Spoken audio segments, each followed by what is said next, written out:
What's going on, guys? Andrew of Newbar Gaming back here, and today we're going to be talking about some Yu-Gi-Oh! VRAINS episode 88. Now, this episode kicks off the duel between Soulburner and Windy, but we'll get to that in a second. A couple of quick points that they kind of hit upon before the duel, and actually one that I had some time to think about after the last episode, and we're going to start off with that one, and that's that as Lightning defeats Spectre, he makes the line, "Even the weak have their uses." Right as it looks like Jin might be about to absorb the data from Spectre as he's kind of fizzling out into data. Now, the way the shot's done, it could easily be Spectre as he's fizzling out, or it could be the Bird and Pigeon. Now, the obvious choice is the Bird and Pigeon that are the characters that he's referencing here in the weak having their uses, because he's been using them to broadcast the duels to Yusaku's party in the attempt to demoralize them as they watch their allies fall.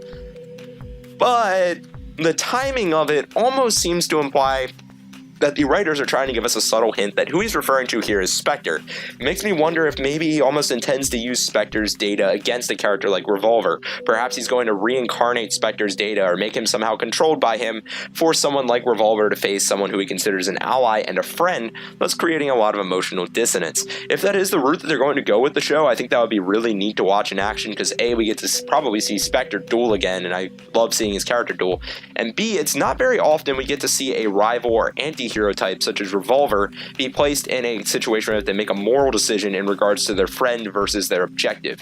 It usually just doesn't happen within Yu-Gi-Oh's, at least not to the best of my memory. So it'd be a cool, unique situation to see there, and a duel that I think would be fun to watch from a character development perspective, and to get a better understanding of Spectre and Revolver's relationship if that were to unfold, especially in that exact member. And of course, if they are going that route, there's numerous other ways it could go as well. Maybe they'll use Spectre to duel Playmaker if they bring him back, or something along those lines. We'll just have to wait and see there. I am likely overthinking it, but another detail that gets dropped by Lightning is he is sending Windy in order to fight Soulburner is that Bowman will likely duel Aoi. Now, this to me really stings, because Aoi literally just got a new deck that we got to see in one duel against Haru, and it just felt like her character was really starting to flesh out. She had the whole Blue Maiden arc, now she's rocking a whole new look, she's got an Ignis fighting along with her and everything else, when reality is if she's fighting Bowman, much like when Lightning was dueling Spectre, she's probably guaranteed a loss here, because you got to keep those main antagonists alive, right? The way I see it is you're probably going to see kind of a tag, possibly like a tag duel between Bowman and Lightning versus like Playmaker and Revolver, or something along those lines. I think it's going to come down to those two pairs on either side before we see everything kind of resolve out in this little story arc we've got going on. But with that being the case, in order for Bowman to make it to the end, he's got to keep winning, right? And so if Blue Maiden's standing in his way, it's going to make things really tough. Now, I'll still be rooting for Aoi, and I think there is still a slim chance maybe she'll win. Perhaps they're going to make Lightning the final, boss of this story arc for everybody to face. That is a possible outcome, especially considering he is the one that triggered most of this conflict in a lot of ways in the first place. But it seems like Lightning's idea is to make Bowman the final antagonist, given how he's designed Bowman to sort of be this ultimate human AI dueling hybrid. So we'll have to wait and see how that plays out, guys. Unfortunately, not looking too good for Aoi at this point, which kind of sucks, because I felt like her character was just finally starting to get a little bit of momentum, and it likely means we won't be able to see her new deck fly in full wings for quite some time here. I think it might have been cool to have her maybe get set up against Windy or something like that instead of Soulburner, and have a little bit of a toss-up duel going on. But anyway, that is not the main topic of this duel. The main topic of this duel focuses around Windy versus Soulburner. And the first thing that kind of stands out to me is how calculated Flame is in this duel. He takes advantage of the pre-duel banter, almost treats it as a part of a duel, in order to try and set things up as best as he can here. He acknowledges the fact that, alright, Windy just lost a Revolver, he's permanently scarred right now. He is freaking ticked. He just sees this as a barrier to get to Revolver, and he'd be dueling Revolver right now if it weren't for Lightning forcing him to do otherwise. So Flame tries to play into this anger. He's calling him weak. He's telling him, why don't you go challenge Revolver? Are you not strong enough?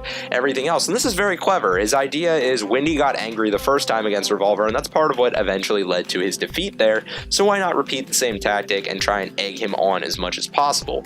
And in seeing this from Flame, because I feel like oftentimes we don't get to see a lot of character developing banter out of Flame, maybe that's just me, I felt like he was a pretty neutral character on a lot of things up until this point. But in seeing this, it makes me realize the fact that our three Ignises that are on the human side in this little fight seem to almost better fill out your typical shonen triangle than our humans do. I mean, think about it. You've got the fun-loving character in Ai, you've got the more serious calculated one in Flame, which usually make our main two male protag duo. I mean, occasionally they mix it up, but in like the stereotypical shonen writing style, that's kind of your usual duo.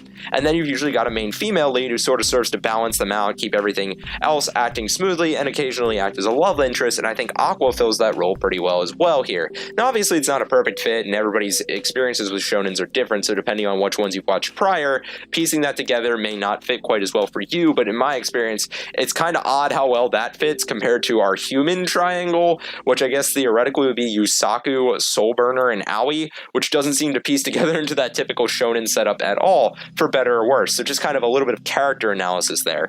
Now proceeding ahead into the duel, despite all the egging on here, Windy gets a pretty quick advantage, and I thought it was kind of an okay duel to watch. I mean, as I expressed in a couple of my previous reviews, I am getting a little tired of all the dueling sometimes in Yu-Gi-Oh! Probably just because I've watched so much Yu-Gi-Oh! Over the past couple years, but this one wasn't too bad, especially considering Windy uses a much more control-based deck. Typically in the Yu-Gi-Oh! Anime, we get a lot of decks that are based around just getting a monster to a massive attack and clearing your opponent's board just enough that you can go for the attack, or in a lot of cases, just going with the attack anyway, that way you can get the classic signature line of, "Ha, you activated my trap card," or some random variation of that. That causes this supposedly dramatic change in a duel's pace, because you have these two powerhouse decks, a single trap card suddenly pops the monster, and then it's back to the other side, etc., or some form or variation of that. As opposed to when you're dueling with somebody like Windy, his deck uses a lot of soft burn tactics, where it'll remove a card from Soulburner's hand, set it on the field, pop it, then Soulburner takes like 500 damage, something along those types of lines. It's really cool. It's a neat little mechanic where he's essentially trying to sort of create his own rules for the duel in some way, if we're trying to sum up the whole idea of a control-based deck as concisely as possible here. So bearing that in mind, Windy gets a pretty good advantage here. He's keeping Soulburner's spells and traps off the field, thus leaving him to primarily rely on monster cards, which seems to be a pretty typical theme in terms of a lot of the link duels, especially in Yu-Gi-Oh! So far. But Windy also is managing to once more control that just enough that Soulburner's never able to fully beat over his monsters. I mean, for example, Soulburner gets out Heat Leo, and he's going to use that in order to beat out Windy's ace monster, but then Windy just uses some other stuff to manipulate that, and boom, Windy's back right on top where he likes to be. And this eventually sees Soulburner drop to below 1,000 life points, which really pins him into a corner. Now that being said, Yu-Gi-Oh! Likes to do a habit of whichever character's losing in the first episode of a 2-episode duel usually ends up winning in the second episode of the 2-episode duel. Now, granted, that isn't always the case to keep us on our toes, but it does seem to be a pretty typical habit. I mean, just our last duel was a perfect example of that. Spectre was winning at the end of that first episode. Lightning comes back and completely tramples him in the second episode. So I think that is probably the way they're leaning. I mean, there is a lot of talk about how, in the episode preview for the next one, about how the two small sparks of Flame and Soulburner, when united, will create a much larger flame. And that seems to imply that they're probably going to unite to overcome this. Now, we're on the topic of them uniting. Windy spends a lot of this duel lecturing Flame on how a human partner is completely useless, and how he doesn't need them and they essentially just get in the way.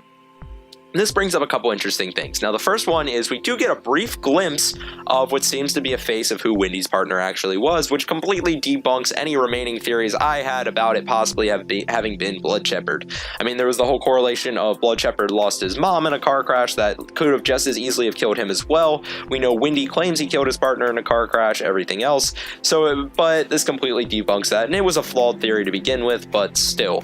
So trucking right along here, I do think it's a little disappointing to see that face and have it not be a character we necessarily recognize. One of the things I think a lot of previous Yu-Gi-Oh! Animes have always done pretty well is when you're starting to get to these really duel-heavy arcs, the closer you get to the end of them, the more all these puzzle pieces start to string together, and it makes it so all of those random episodes and random details they were throwing in usually somehow weave into the final picture pretty darn well, and I think that's something they usually do well. The only issue is this is sort of going away from that, in that Windy's partner is a character we totally didn't know, Aqua's original partner is a character we totally didn't know, and things just feel a little scattered at this point. I mean, not to the point where I'm not still enjoying the show, but I feel like it doesn't piece together as well as some of the previous shows have necessarily. Now, moving right along with that, and back to the whole Windy's partner thing, he keeps lecturing about a human partner being completely unnecessary for Flame, when at the same time we have to ask ourselves, how aware is Windy of Lightning's full plan here? I very much believe, based on the fact that Flame keeps telling Windy, you didn't used to be this sinister, that Lightning's been kind of manipulating Windy's thoughts. I mean, the one case you can make is Lightning's total spin towards evil, and the time that he's had since the Cyberse world was destroyed seems like it was likely primarily spent with Lightning. At which rate, that would give plenty of time for Lightning to manipulate his thoughts, and Lightning seems like a pretty controlling type. I mean, after all, he's got Bowman under his thumb right now, when it seems like you could easily make a case for Bowman being much more powerful than Lightning. Now, perhaps that's because Lightning created Bowman, but still. So, that is one end of the theory, is that Lightning's manipulating Windy. And where exactly am I going with that? Well, Windy's lectures about partners, Lightning's essentially Windy's partner. So if Lightning's manipulating him in some extent, you have to ask yourself, is Windy actually aware of what Lightning's final plan with Bowman is? Because the impression I'm under in terms of his final plan with Bowman is essentially Bowman's going to absorb all of the AIs into himself to become the ultimate human-AI hybrid. At which rate, Windy basically doesn't exist anymore, as long as I'm interpreting that correctly. I mean, perhaps he sort of pseudo-exists within Bowman, but that's not exactly the impression I'm under. I'm under the impression Bowman's going to be this quote-unquote godlike being for the Ignises by absorbing all of them into himself, becoming the ultimate form. At which rate, I don't feel like that's something Windy's character would necessarily fully approve of. He's determined by a lot of self-determining factors like revenge towards Revolver versus these overarching goals such as a character like Lightning is. So that just seems odd to me, and it just seems to almost directly contradict everything Windy's saying about not wanting to trust humans. You have to ask, can he trust Lightning? Now, the flip side of that, of course, is that Windy's just seeking sort of a self-defense, like preemptive strike type of thing, because he is aware that people like the Knights of Hanoi are hunting them down, and he's likely also aware that they may not by any means be the last humans to try and hunt them down, so he is trying to protect the Ignises. So, with that being the case, I thought it made for a pretty interesting duel on that note once you start to piece some things together, and the banter was pretty noteworthy. So even if I am getting a little bit sick of the dueling, a lot of times the character dialogue is what keeps me hooked in.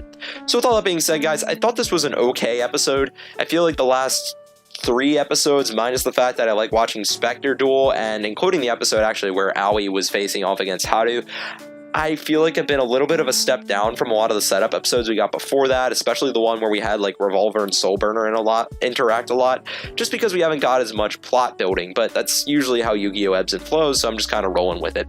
So with that being said, be sure to let me know about your comments, theories, thoughts, etc. in the comment section down below. If you enjoyed the video, be sure to like and subscribe. If not, constructive criticism is always welcome, and I'll catch you guys next time with some more Yu-Gi-Oh! Reigns content.